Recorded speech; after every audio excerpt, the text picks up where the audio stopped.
Hello students, তো দেখো তোমাদের আজকে নাম্বার সিস্টেম সম্পর্কে একটা ভিডিও তৈরি করছি। তো নাম্বার সিস্টেম এর আইডিয়াটা প্রত্যেকের জানা অবশ্যই দরকার, প্রত্যেকটা স্টুডেন্টের। তো কোন সংখ্যা কোন নাম, মানে তাকে কি নামে ডাকা হয়, তাহলে সেই সম্পর্কে একটা ভিডিও আমি তৈরি করছি। তাহলে টপিক হচ্ছে নাম্বার সিস্টেম। তাহলে প্রথমে আমরা একটা মানে চার্টের মাধ্যমে আমরা এই যে নাম্বার সিস্টেমটা টোটাল একটা চার্টের মাধ্যমে আমরা বুঝবো। প্রথমে আমরা যেটা আমরা জানবো, প্রথম নাম্বার হচ্ছে স্বাভাবিক সংখ্যা। স্বাভাবিক সংখ্যা এটাকে অন্য একটা নামে বলা হয় গণনার সংখ্যা। গণনার সংখ্যা বলা হয়। ইংলিশে কি বলা হয়? স্বাভাবিক সংখ্যাকে ইংলিশে বলা হয় ন্যাচারাল নাম্বার। ন্যাচারাল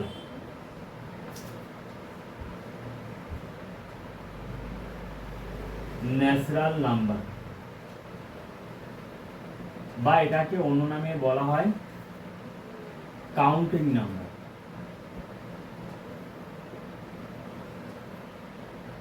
কাউন্টিং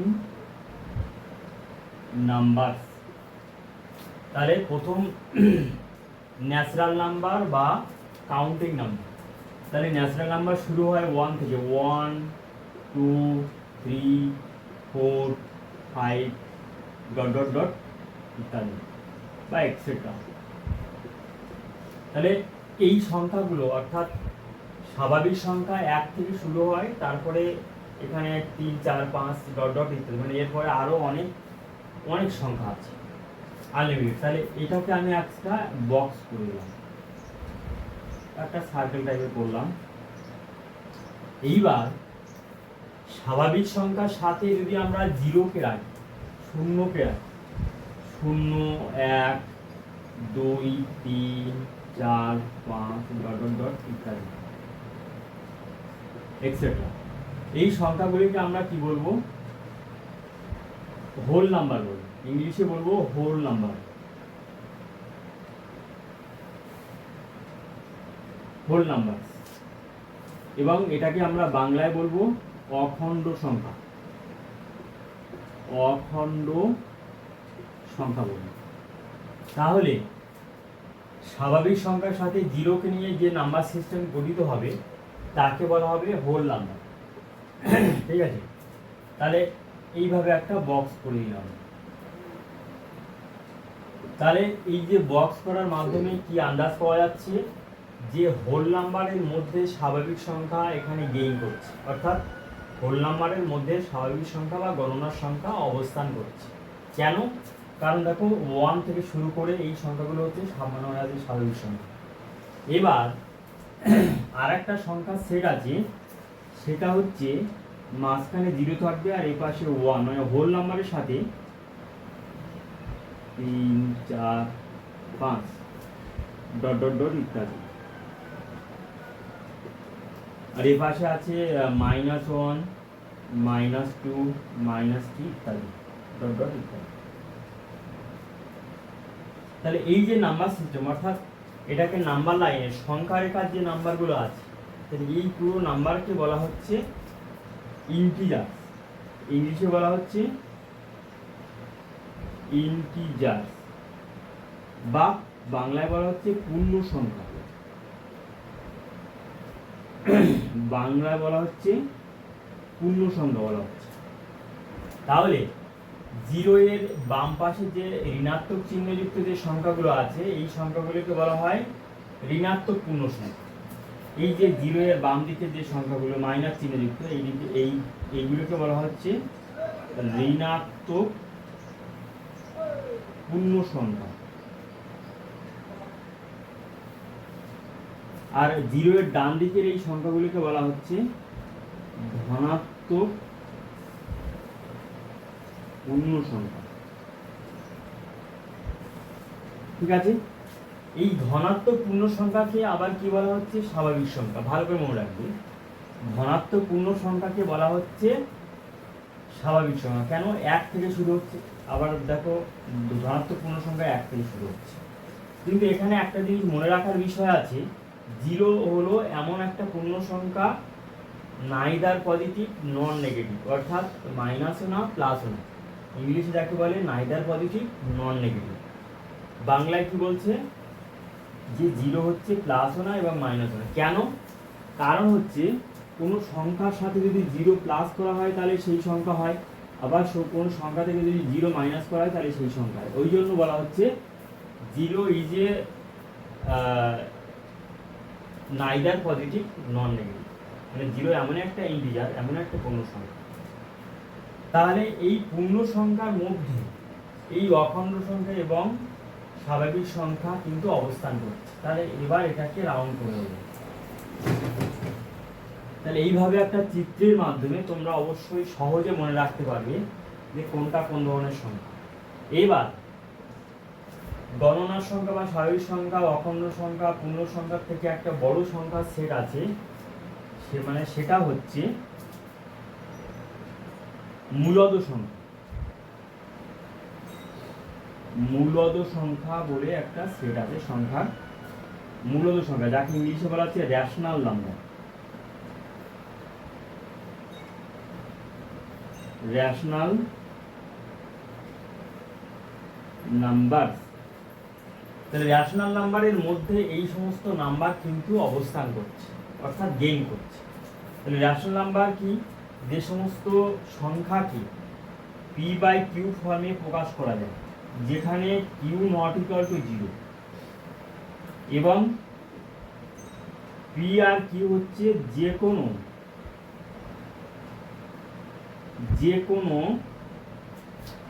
পূর্ণ সংখ্যা, যে কোনো পূর্ণ সংখ্যা। তাহলে আমি শর্টে লিখে দিলাম যে পি বাই কিউ ফর্মে প্রকাশ করা যায় যেখানে Q not equal to zero, P আর কিউ যে কোনো পূর্ণ সংখ্যা। তাহলে এই সমস্ত সংখ্যার এক্সাম্পলগুলো কেমন হবে? এক্সাম্পল হবে এরকম, জিরো হবে একটা রেশনাল নাম্বার, কারণ জিরোর নিচে ওয়ান আছে। 2/3 ভগ্নাংশযুক্ত সংখ্যা, -1/5, 5 ইত্যাদি, আর অনেক আছে। তাহলে রেশনাল নাম্বারের মধ্যে, অর্থাৎ মানে আছে মূলদ সংখ্যার মধ্যে জিরো থাকবে, 2/3 মানে ভগ্নাংশ থাকবে, অর্থাৎ এই সংখ্যাগুলোও তো ভগ্নাংশযুক্ত সংখ্যা, অর্থাৎ হরটা not equal to zero, q not equal to zero, মানে হর কখনো জিরোর সাথে সমান হবে না। ঠিক আছে, এটা হলো রেশনাল নাম্বার, অর্থাৎ মূলদ সংখ্যা। এইবার এই রেশনাল নাম্বার ছাড়া আর একটা সংখ্যা সেট আছে, সেটা হচ্ছে পুরো আলাদা, মানে এই সমস্ত সেটের মধ্যে নেই। সেটাকে আমরা লিখব যে অমূলদ সংখ্যা। অমূলদ সংখ্যা যেটাকে ইংলিশে বলা হয় ইরেশনাল নাম্বার। Irrational number. তাহলে এই সমস্ত সংখ্যার মানে এই যে অমূলদ সংখ্যার ডেফিনেশন কি হবে? যে সমস্ত সংখ্যাকে পি বাই কিউ আকারে প্রকাশ করা যায় না, যেখানে Q not equal to zero, P Q যে কোনো পূর্ণ সংখ্যা। মানে মূলদ সংখ্যার সংজ্ঞায় বলা হচ্ছে যে পি বাই কিউ আকারে প্রকাশ করা যায়, কিন্তু অমূলদ সংজ্ঞায় বলা হচ্ছে যে পি বাই কিউ ফর্মে প্রকাশ করা যায় না। উদাহরণ কি আছে? যেমন এক্সাম্পল হচ্ছে বলা যেতে পারে যে পাই একটা অমূলদ সংখ্যা। ভালো করে মনে রাখবে, এটাকে বলা হয় পাই চিহ্ন, এটা হচ্ছে অমূলদ। এটা এক্সামে দেয়, কিন্তু পাইয়ের ভ্যালু কত? পাই ইজ ইকুয়াল টু 22/7। এটা কি? মূলদ। তাহলে পাই নিজে হচ্ছে, এটাকে বলা হচ্ছে পাই বলা হচ্ছে, তোমরা না জানলে লিখে নিতে পারো, এটাকে বলা হচ্ছে পাই। ঠিক আছে, পাই বলে মানে ডাকা হয়। তাহলে পাইয়ের ভ্যালু হচ্ছে কত? 22/7 হচ্ছে একটা মূলদ সংখ্যা, কিন্তু পাই নিজেই হচ্ছে একটা অমূলদ সংখ্যা। পাইয়ের এক্সাক্ট ভ্যালু কত? 22/7 মানে হচ্ছে 3.14 প্রায়। ঠিক আছে, মানে 3.14 পরে আরও সংখ্যা আছে, মানে ভাগ করে ভাগ শেষ শূন্য আনা যাবে না, অর্থাৎ ভাগ করে শেষ করা যাবে না। মানে এই যে 4-এর পরে আরও অনেক সংখ্যা আছে। ঠিক আছে, তাহলে আমরা জানলাম পাই একটা অমূল্য সংখ্যা, আর একটা হচ্ছে ই একটা মানে অমূল্য সংখ্যা। ই এর মানটা 2 আর 3 এর মধ্যে আছে। ই এর মান 2 আর 3 এর মধ্যে এমন একটা সংখ্যা ই, সেটা তোমরা অঙ্ক ক্লাসে পড়বে। তাহলে ইটাও হচ্ছে নিজে একটা অমূল্য সংখ্যা। আর কি অমূল্য সংখ্যা? পয়েন্টের পরে যেমন 1.02345 মানে রিপিট হবে না ইত্যাদি, পয়েন্টের পরে সংখ্যাগুলো যদি রিপিট না হয় তাহলে সেটাকে আমরা বলবো অমূল্য সংখ্যা। তাহলে এই অমূল্য সংখ্যা কিন্তু একটা আলাদা সেট গঠন করবে, এই কিন্তু ওদের দলে নেই, ওই জন্য আলাদা করে বক্স দিলাম। তাহলে প্রথমে স্বাভাবিক সংখ্যা, তারপর রাউন্ড করে আবার দিলাম অপূর্ণ সংখ্যা, আবার কিন্তু বক্স করে দিলাম। তাই মানে মূলত সংখ্যার মধ্যে এই সমস্ত সংখ্যাগুলো পড়ছে, কিন্তু অমূল্য সংখ্যা এই সমস্ত সংখ্যাগুলোর মধ্যে পড়ছে না। এইবার এই মূলত আর অমূল্য সংখ্যা মিলে একটা বড় সংখ্যার সেট তৈরি হবে, সেই সেটটার নাম হচ্ছে বাস্তব সংখ্যা। মূলত আর অমূল্য সংখ্যার সেট মিলে টোটাল একটা বড় সেট, তাহলে ওই জন্য টোটালে রাউন্ড করে দিলাম। তাহলে এটার নাম হবে বাস্তব সংখ্যা। ইংলিশে কি বলা হয়? ইংলিশে বলা হয় রিয়েল নাম্বার।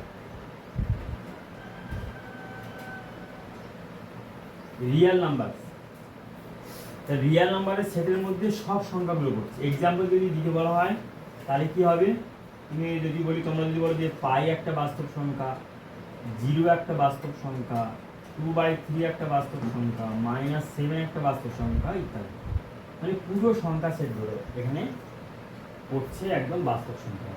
তাহলে বাস্তব সংখ্যার সংজ্ঞা হিসেবে কি বলা যেতে পারে? ডেফিনেশন, যে সমস্ত মূলদ এবং অমূলদ সংখ্যাকে বলা হয় বাস্তব। All rational and irrational number are called real numbers. ঠিক আছে, তাহলে এই হলো সংখ্যা সম্বন্ধে সমস্ত একটা ধারণা দিয়ে দিলাম। মানে তাছাড়া বাস্তব সংখ্যার সংজ্ঞা হিসাবে বলা যেতে পারে আপার ক্লাসের নিয়ম অনুযায়ী আই আর ওমেগা এই দুটো সংখ্যা বাদ দিয়ে যত সংখ্যা আছে সমস্ত সংখ্যাকে বলা হয় বাস্তব সংখ্যা। মানে এটা আপার ক্লাসের রুল অনুযায়ী। আই এর ভ্যালু কি আছে? আই এর ভ্যালু আছে √1, আর ওমেগার ভ্যালু একটা মানে দুটো সংখ্যা আছে বড় ভ্যালু, তোমরা আপার ক্লাসে যেমন জানবে 11-12 উঠে কমপ্লেক্স নাম্বার একটা চ্যাপ্টার আছে জটিল সংখ্যা, ওখানে ওমেগার ভ্যালুটা দেওয়া আছে। যাই হোক, মোটামুটি এইটুকু জেনে রাখো যে আই আর ওমেগা বাদ দিয়ে বাকি সমস্ত সংখ্যাকে বলা হয় বাস্তব সংখ্যা। আর এমনি যদি নিচু ক্লাসে নিয়মের সংখ্যা বলতে চাও, বাস্তব সংখ্যা কাকে বলে? যে সমস্ত মূলদ এবং অমূলদ সংখ্যাকে বলা হয় বাস্তব সংখ্যা। তো আজকে ভিডিও নাম্বার সিস্টেম সম্পর্কে মানে কোনটা কোন ধরনের সংখ্যা সেই সম্বন্ধে একটা ছক কষে একটা আইডিয়া দিয়ে দিলাম। যদি ভিডিওটা ভালো লাগে অবশ্যই লাইক করবে, আর এই চ্যানেলটাকে একদিন সাবস্ক্রাইব করে রাখবে। পরে নেক্সট ভিডিও আপলোড করার সাথে সাথে তোমরা লিঙ্ক পেয়ে যাবে। ওকে।